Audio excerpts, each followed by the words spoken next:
What do you think about this nice lunch that we're enjoying? This lunch was provided by the good folks from Tyson Food. They have a cook team that's come out and spent their morning working very industriously to make some of the most delicious chicken I've had since 2 years ago when they did it here before. We really do appreciate Tyson. Matter of fact, a lot of people have worked very hard today. The Ag Department, the whole School of Agriculture, Fisheries, and Human Sciences has worked very hard today. If you're from the school, please stand up and be acknowledged.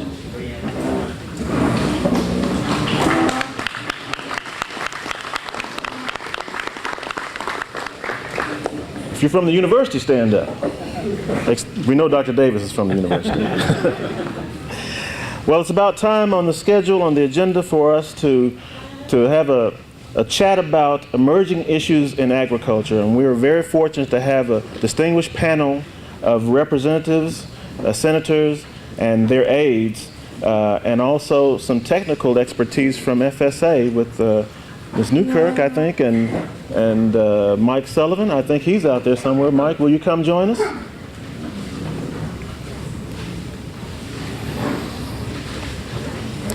The panel is going to be introduced by my boss's boss. He's going to be introduced by Dr. Davis. Dr. Davis has served faithfully for many, many years. Matter of fact, I think that Dr. Davis is one of the longest serving chancellors in the HBCU system. I think that he is one of the best chancellors in the HBCU system. Can I get a clap? And so I won't belabor this moment and tell you all the good things he's done. The list is long, but I'm going to turn the floor over to you, Dr. Davis, if you don't mind. Thank you. Good afternoon. And welcome to today's activities. We take very seriously our mission as a land-grant institution, which includes teaching, research, and extension. And so we're very happy to have you with us today so that you can see what is transpiring at our university. Now, I have the honor and privilege of introducing the panelists for this occasion. First, I have Senator Stephanie Flowers, my own senator of District 5. We have Ron Chasteen from Senator Bozeman's office. And we have Representative Efren Elliott, District 11. Linda Newkirk, State Director of FSA. She's out there. You taking her place? And then we have Mike Sullivan, State Conservationist, NRCS. Jeff Weaver from Congressman Ross's office. Representative McCrary from District 15. And Mr. Russell Hall from Senator Pryor's office. We're so happy to have them with us today to discuss this very important topic, which is important to all of us and to our futures. And with that, I will turn it over to our guests, our panelists.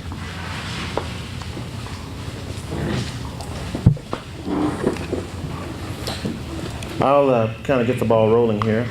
I think that our panel is going to talk about emerging issues in agriculture. I know that the 2012 Farm Bill is on our minds and what that means for the people of the great state of Arkansas. So let me just turn the floor over to the panel, and I'll be here to take the microphone back and forth. So that's my job. Who wants to get started?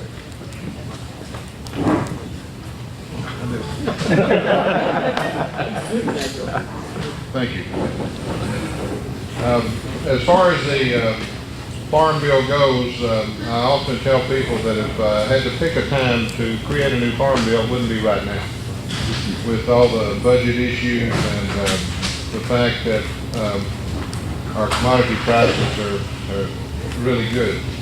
But the big thing that's going to influence our Farm Bill, I think, has to be the budget situation. And just for your information, the House and Senate Agriculture Committees have until about mid-October to come up with what is to be cut on the agriculture budget. And then the super committee of Congress that's dealing with cuts has to decide by Thanksgiving what recommendations they want to present to the entire Congress. And then Congress is scheduled by Christmas to either vote yes or no on all the recommendations of that super committee. Now, if the recommendations of the super committee are not approved by Congress, then the whole thing is out the door, and we're going to have across-the-board cuts, which would occur beginning with fiscal year 13. Very interesting time in that right now is the time that we need input about agriculture, and particularly if there are portions of the farm bill that do not need to be funded. So I hate to be a bearer of bad news, but that's really the situation that we're under right now concerning the farm bill.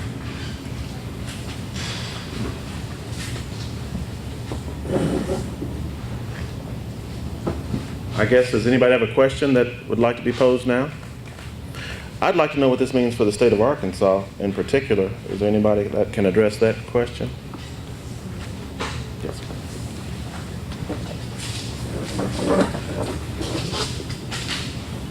Again, I'm Representative Walls McCreary, and I'm on the Agriculture Committee of the House. And basically, I'm here to learn and to hear everything that everyone has to say. I'm jumping around. I know this may not be on your radar, but I thought about what's the most important thing I could mention, and it's the revision of the state water plan. You say, well, now, why is that a big deal? It is a real big deal for agriculture. There was some funding that came out of the House, $2 million to a short-term study, but the water plan is going to deal with surface water, groundwater. It deals not only with city, county, rural water associations. It deals with quality, environment. I assume like everything, does it not? And it is so important to have agriculture represented on that water plan and the revision of it. It seems like it's a good committee. It's broad-based, but I feel like there's room for everybody at the table. We just have to get our priorities right, get the water plan right, get it approved, and get it where it can sustain agriculture in Arkansas as well as meet the needs of our people. That's all really I have to say. Thank you.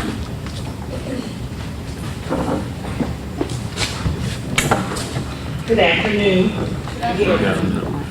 Again, I'm Stephanie Flowers, and I'm a state senator serving my first term in the Arkansas State Legislature Senate.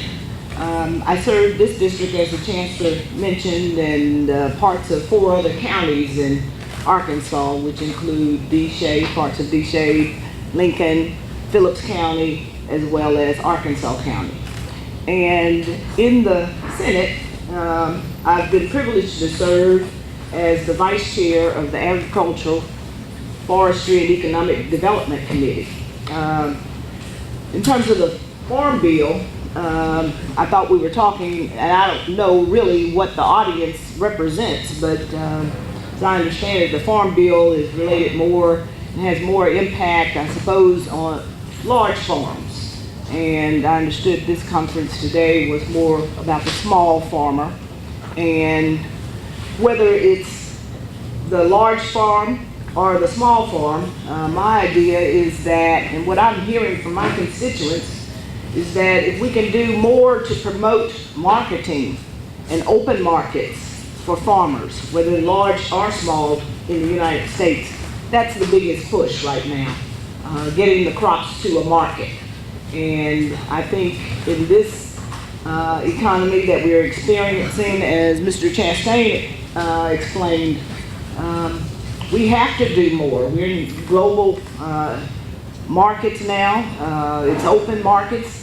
And we've got to be able to take a product that we produce in Arkansas and make it accessible and profitable for Arkansas farmers to those that are across the water in other countries. And I think that's the biggest thing that I've been hearing from the farmers that I represent.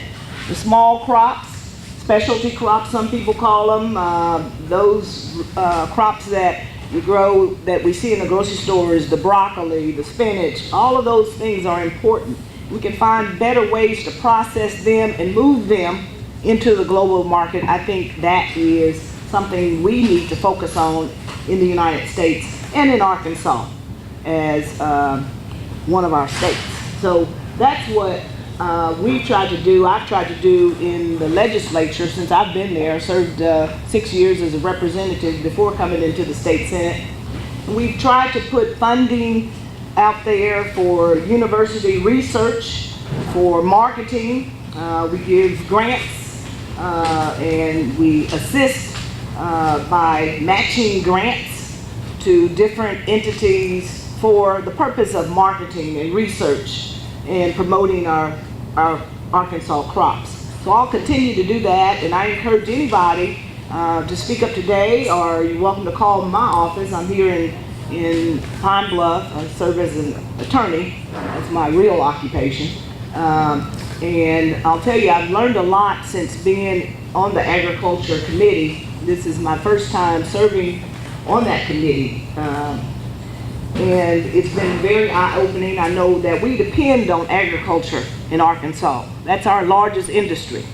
And in 2007, we had the highest return on Arkansas agriculture, over $15 billion in our state. So it's something that we're proud of in Arkansas and we want to promote. And I want to do what I can to help promote it and help it be something that is sustainable to you all. We want to see more farms stay open. And so I've heard from people that the cost of gas to operate the machinery that you need on the farms, and then the weather has been a factor that farmers can either have a hardship or it can be a boon. So whether we have a flood or whether we have real dry weather like we've been having the last few weeks, and we're really glad to have rain, aren't we, today? Yeah. But those are things that make your business and your industry something that fluctuates. But to the extent that government can help, we need to help. And I think the thing in the future is to help to open up markets so the product can be passed out and profits returned to Arkansas and to you as farmers. And glad to answer any questions as best I can, but I'm more interested in hearing from you all to understand what it is that you want to see our state government do in terms of helping you to be sustained as a farmer. So thank you for inviting me, Mr. Buckner.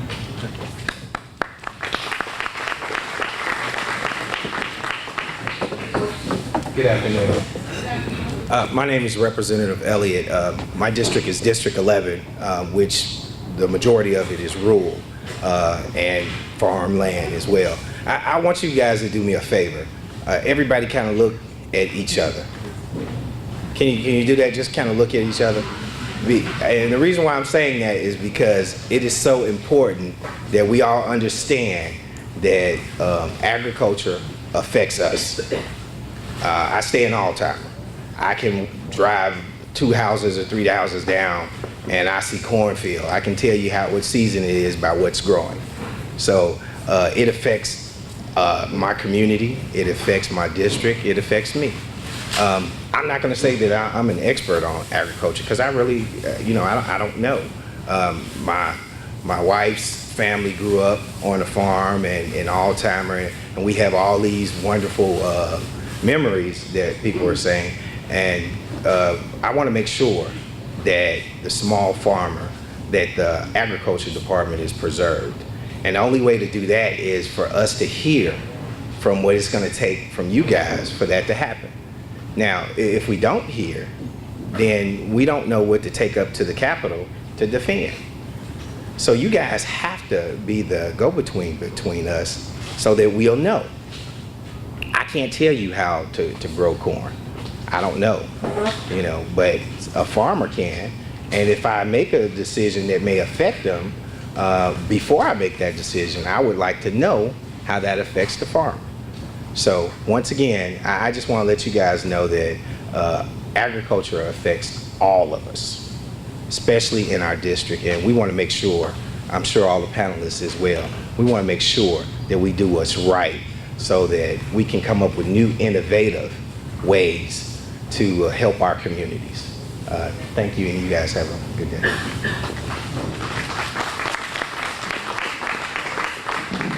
Thank you. My name is Jeff Weaver. I'm Congressman Ross's district director in Arkansas. Chancellor, thank you for ordering the rain. It's very nice. I'm sure a lot of these farmers appreciate it. Y'all can get a nice deep breath and a sigh of relief for a few days. I can tell you this university has put a lot of emphasis on changing this part of our world.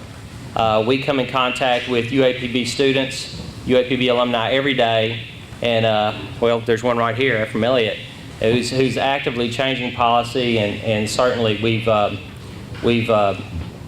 deal with alumni from here who are really changing the state. And we're really proud to have UAPB in the 4th District. I think you all know that Congressman Ross has been a tireless advocate for agriculture through the years. I myself was born and raised in the Delta in Deschutes County, and in Dumas. And agriculture is obviously the largest industry in Arkansas. So it's important to us, and it's important to the state. In terms of the Farm Bill in 2012, we really don't know much more than you all know, other than we're here to listen. We want to hear what's important to you.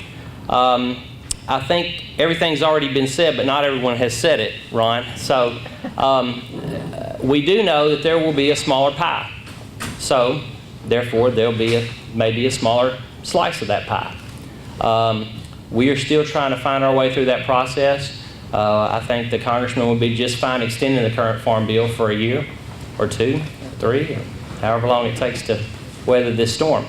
But we're here to listen to you, so please pull one of us aside or ask us a question right here. I want to introduce Congressman Ross's Deputy District Director, Gene Higginbotham, is here. He handles the congressman's agriculture issues, and he's located here in Pine Bluff. So anyway, please pull us aside or just ask us right now, and we'd love to hear from you. You can call our office, email us, fax us, smoke signal, whatever works best for you all. So, but thank you for having us. Appreciate it, Chancellor.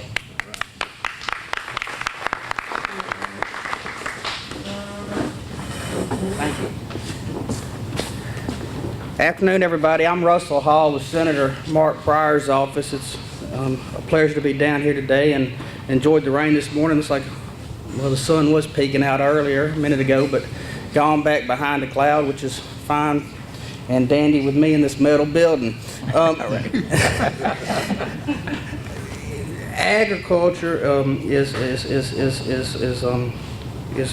definitely truly one of the lifebloods of Arkansas, and it doesn't matter if you have a 10,000 acre rice farm or a 30 acre tomato farm or a 10 acre sweet potato patch. It all cumulates together to what makes this state so great and so diverse and so profitable when it comes to the agriculture community. And Mr. Weaver was dead on. Everything's been said, which is about the Farm Bill, which is not much.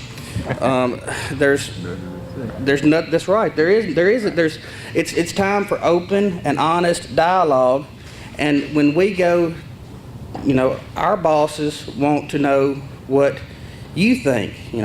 What works in the 08 Farm Bill for you? What didn't work?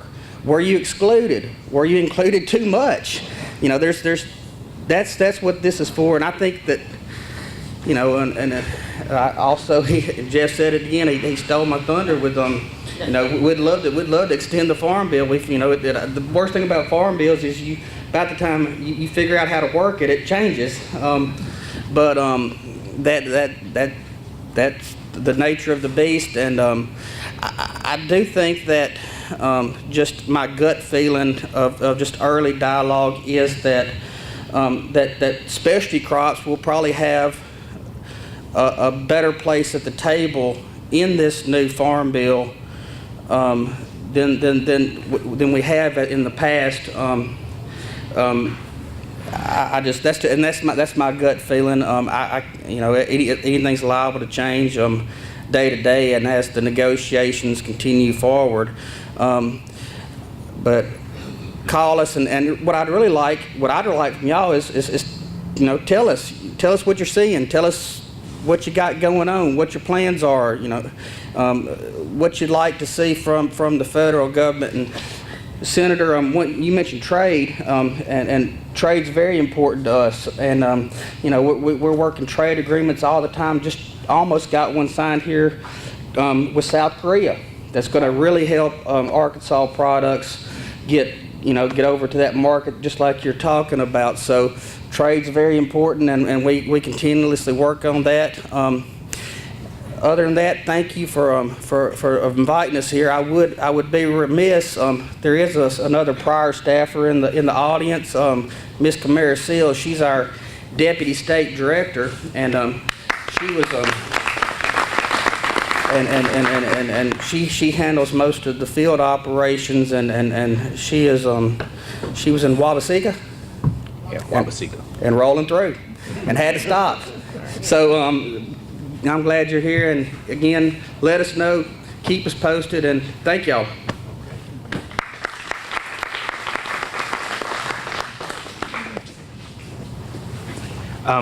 How many small farmers do we have here? Can you raise your hand? Okay. Is it possible that we can kind of hear from you guys to how the Farm Bill is affecting you, or it's not affecting you, or some things that you would like to see from a state perspective that maybe our legislators can do to help you guys? Because once again, if we don't know, there's no way that we can help. So I would just like to hear from some of the small farmers. I know at one time I had a farmer talk to me about a local processing plant that may help the community. So I mean, we would like to hear from maybe some of the small farmers, or you know, someone who can kind of tell us what works for you guys and what doesn't work for you.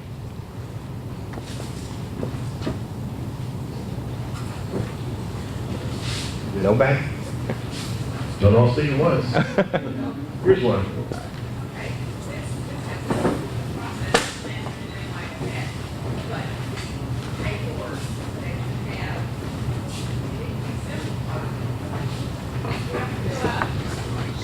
Okay, the paperwork that you have for those small farmers to fill out, it's like a journal, 30 pages long, that need to be simplified. We have to most small farmers have to get somebody else to help them fill it out just because of the repetition. So if you can simplify that, that would be great.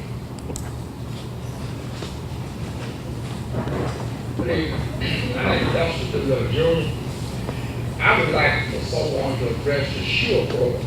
The SURE program is a disadvantage to small farmers. If you're familiar with the SURE program, if you have a failure on one crop and success on another crop, it eliminates your profit. Could you address the SURE program? Is it a state or? Is that a state? It's a federal program. Okay, Farm Service.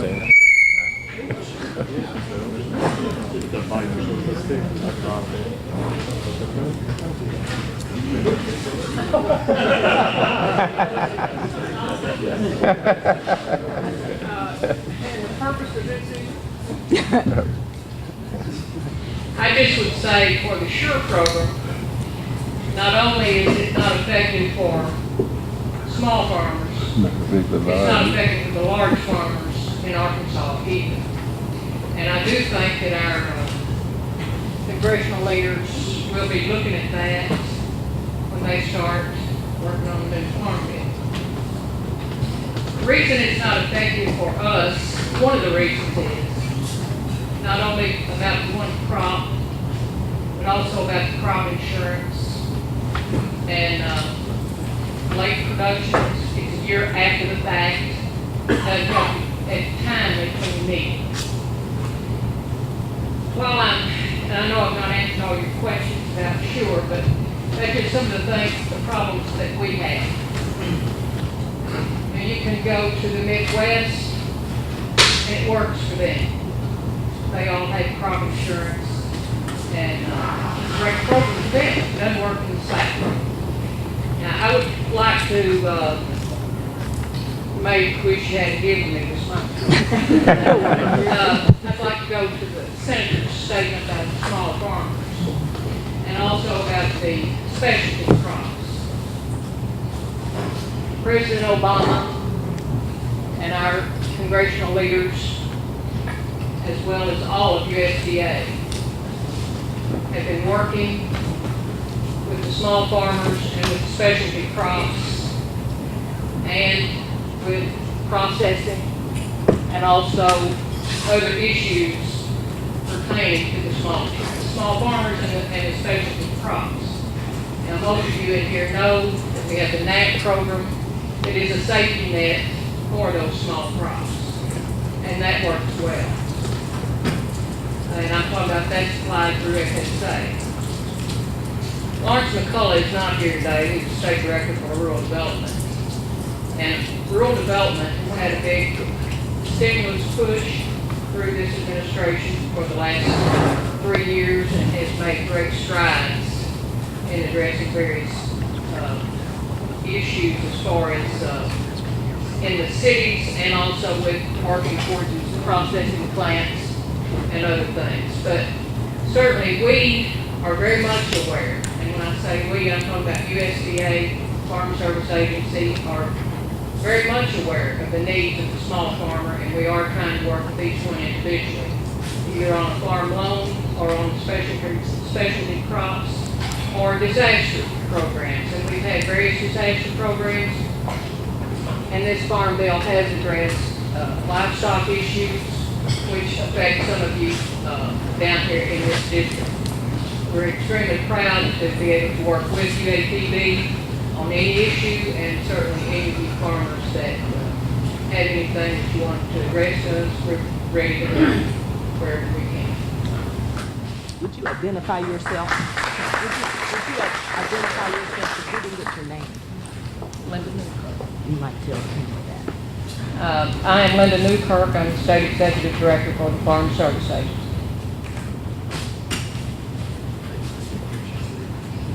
Are there any other questions or concerns or comments? Now's the time to make them known.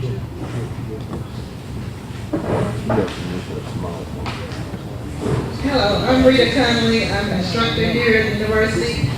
Of course, my issue is concerned with education. One of the emerging issues that we all know about is that there is not enough expertise in the agricultural sciences and in the family and consumer sciences to meet the demand. They're getting older in both of the public and private sectors. And so we don't have enough students coming through the pipeline. The supply is not meeting the demand. And so for the state legislators, I'd like to know if there's any push to sustain the high school programs in family and consumer sciences and in the agricultural sciences, so that you might have students that are interested in going into those careers so we can meet the demand.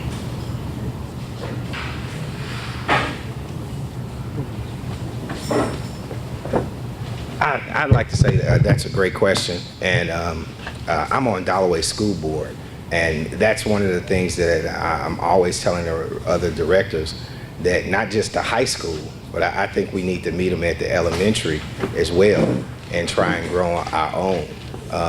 What you're saying is so important to not only just the state, but our communities as well. We need to develop active programs that are getting our kids invested in our communities. as in agriculture and education, and educating them how everything works. One thing that we don't want is we don't want to educate them and send them through the ranks, and then once they graduate, leave out and help another state or another community. We want to grow them all and get them excited about putting back into Arkansas, putting back into Jefferson County, putting back into our districts, the information and education that we gave them. So I think that's a great question, and I think it's something that we really need to take a real hard look at and even move forward in doing so.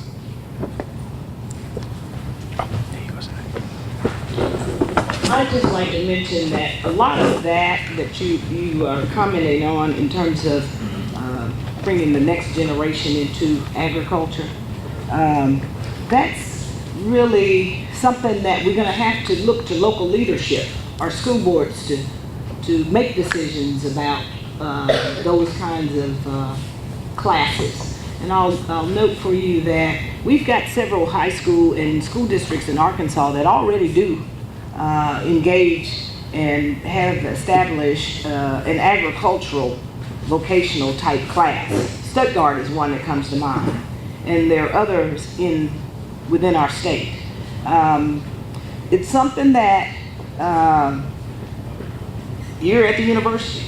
You can start making that something that is passed along to the school districts where your students come from.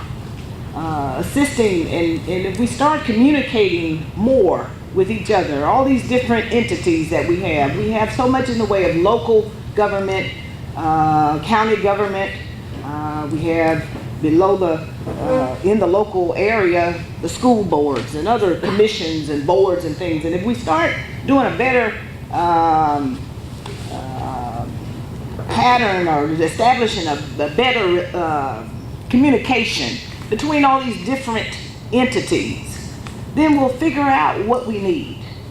And if we know in Arkansas that agriculture is our #1 industry, and especially down here in southern Arkansas, and look, we can look at the redistricting and see how much the southern part of the state and the eastern part of the state, the Delta, has lost in population. Well, why is that? Why are farms disappearing? Why? Small farms are disappearing.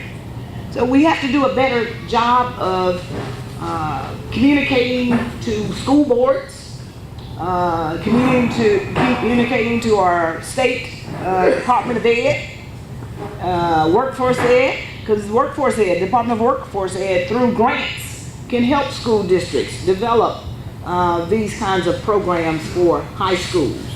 And even this morning, I was listening to C-SPAN, and we were talking about, they were talking about labor and jobs and the workforce, and how there is a disconnect. People don't know what to go into now. Nobody's telling them. So we've got to do better as leaders and as citizens, communicating with our leaders about what we need. And I think it's possible. I've worked hard to make sure that we've got a parental involvement piece that hopefully will facilitate a connection between the school and the home and what's needed. And when we have these rural communities that are losing schools through consolidation, and ergo the whole town, the farm, everything, this kind of leaves because there's nothing to sustain that farmer anymore. No workers there, no place to take your kids to school. So what we're doing kind of doesn't promote family that we are historically known for and have enjoyed in southern Arkansas. I grew up here, and as a little girl, every weekend I'd go across the river to a farm. Freddie Nelson's farm, I'd go to the Walker farm, I'd go to Elmos Johnson's farm every weekend, and I'd enjoy vegetables, and I'd see crops and how cotton grows and soybeans. So, those are disappearing. And in order for us to get it back, and we need it back because we know the world is dependent a lot on our food that we produce here in the United States. Arkansas is the #1 rice producer in the United States. We have the land, we have the resources, we have the know-how to help the world be fed. So why aren't we doing a better job? And I think we can, but it's going to take more collaboration. It's going to take more communication from you to who you elect. Whether it's the school board, whether it's the state house, or whether it's Congress. And I think we can do that. Thank you. Thank you, Senator. And on that same note, on education of folks, there is actually a program here at UAPB that's a partnership and a collaboration between the United States Department of Agriculture and historically black colleges. It's the 1880 program, 1890. And, you know, it offers that partnership and that segue because not only does you get full tuition, but you have summer employment with the United States Department of Agriculture. So you get that training and that technical training during the summer that will help you. You know, it's hard to, you can walk in the door at 21 with a college diploma and they say, where is the experience?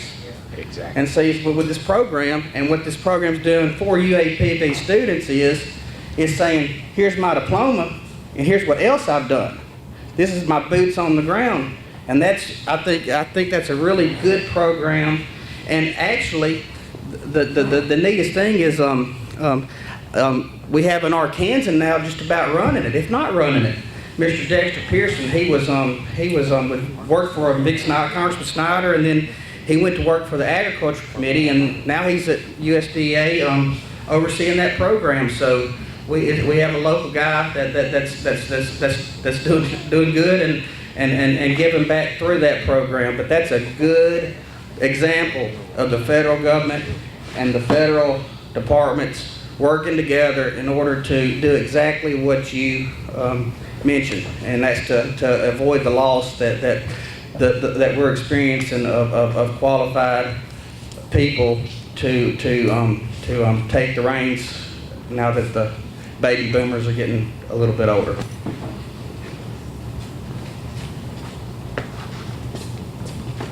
We've got time for one more question and one more response, and I think we're going to wind this down. Well, I don't have a question, this is just information. My name is T.D. Hunter-Menez. I'm a master gardener here in Jefferson County. And Mr. Elliott mentioned getting even the elementary school students involved.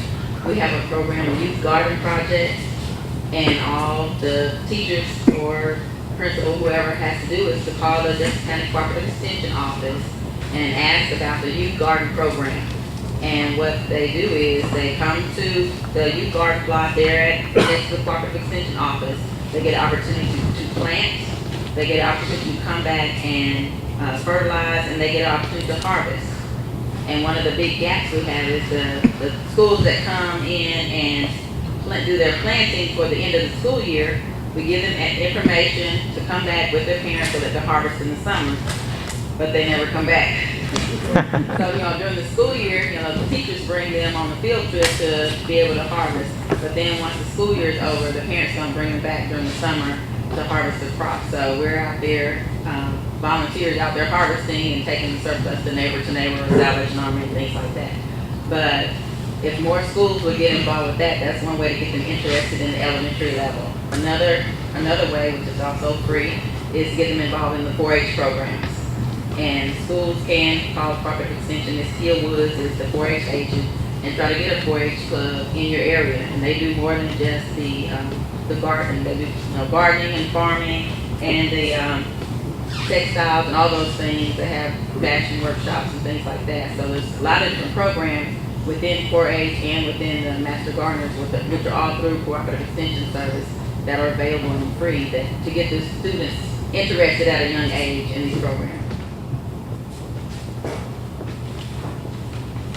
And just following up on what T.D. just said, I'd like to mention that 4-H clubs do exist still here in Pine Bluff, and as a matter of fact, we just got an arrangement or a partnership out there at the big rec building in Townsend Park with TOPS, and they have a program in the Dollaway district that will serve to help pique kids' interest. And I'll also note that those programs need to be taken advantage of more in the school districts because a long time Dollaway did not have one in this district at all. And when they did have one, when my son was in junior high several years ago, very few. So it's going to take parents and schools connecting with parents to let them know what is available. And that's why I said it's incumbent on us to start collaborating more, talking to one another. And all these different entities, government entities and stuff, we've got to do a better job of talking to one another. And stop duplicating things or stop scratching our heads trying to figure something out when it's already figured out. We just don't know where it is. You know, and so, you know, and another thing I will mention is the teachers. And I'll give you a good example. Mr. Banks, Roland Banks, not Roland Banks, but I think James Banks. He passed a couple years ago, but he was a teacher at Dollaway, taught math. And when my son was in there, the best thing my son ever came home and told me about, Mr. Banks was a farmer. And he'd get up in the morning about 5 o'clock, 4 or 5 o'clock, and he'd go out on his farm before getting on that school bus, and then before coming into the classroom to teach the kids. But one day, he took a group of kids out to his farm. And that was the best learning experience that I could see excited my son. And he showed them crops, he showed them cows, they got to figure out how to milk a cow. And I mean, to see a kid talk about that, it lets you know that we need to start doing a better job of exposing our kids to what we have here in the natural state and be proud of our state. And like I said before, I'm urging and I'm counting on you all to do a better job of demanding that we do a better job. Thank you.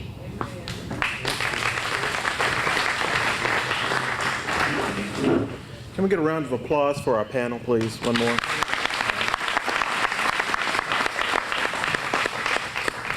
At this time, we want to present some awards, and I guess we want to start with our panel.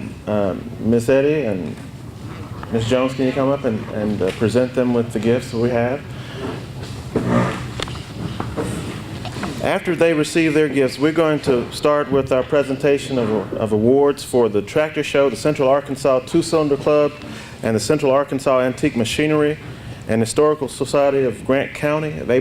Don't you think they brought some nice-looking antique machinery out? I'm sure you've got some favorites. Let's see if your favorites match up with the ones that received the awards. I'm going to turn the floor over to Miss Eddie for the awards. We also want to present Tyson with some awards, recognition for the work that they've done. And so I'm about to turn the floor over to Megan. Are you ready? Just about, yeah. Okay.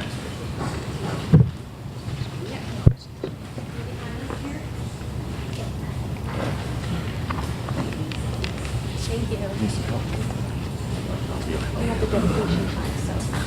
Hi everyone, thank you so much for coming out today. I need to give a big round of applause to our tractor folks that came out and brought all their antique tractors. Could you guys please stand and be recognized? Please stand, everyone who brought their tractors.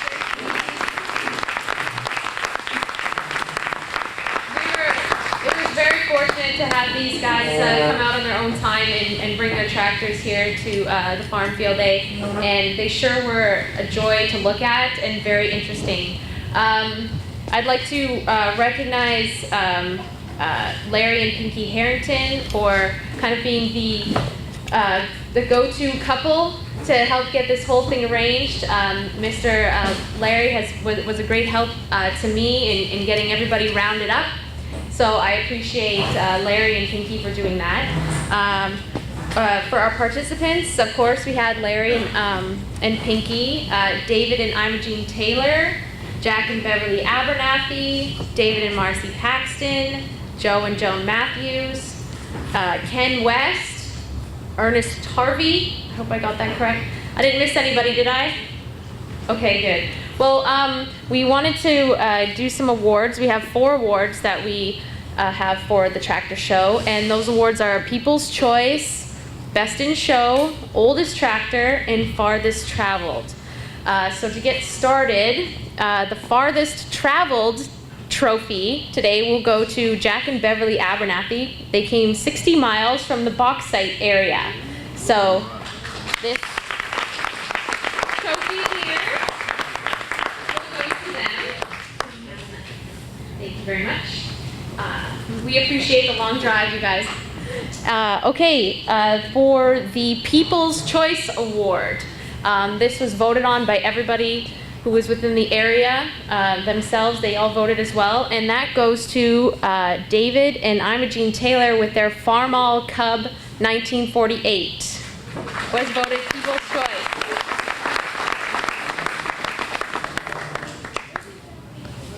Very nice tractors. Thank you. And then we're going to go now to the oldest tractor, which it goes to Larry and Pinky Harrington for their John Deere 1934A. So to Larry and Pinky. And then finally for the Best in Show, that goes to David and Imogene Taylor for their Farmall Cub 1948.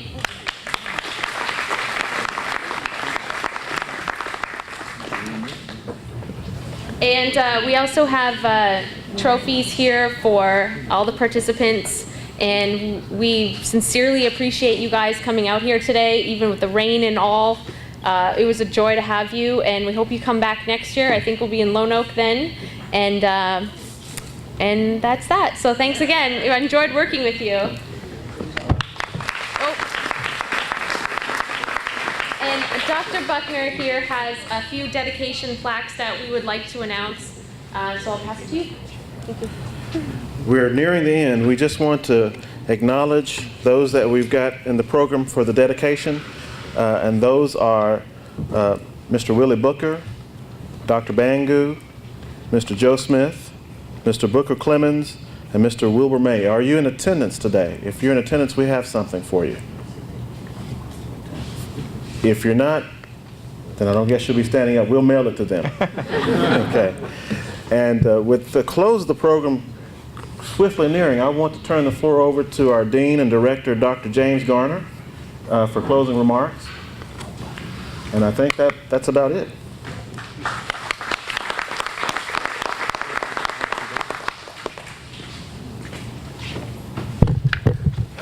All I want to say is I really appreciate all of you that came out here today, and want to give special thanks to Dr. Buckner and Dr. Tracy Dunbar. They led the organization for this field day today and all that you have seen. So Dr. Dunbar, will you stand up, the head of the Department of Agriculture?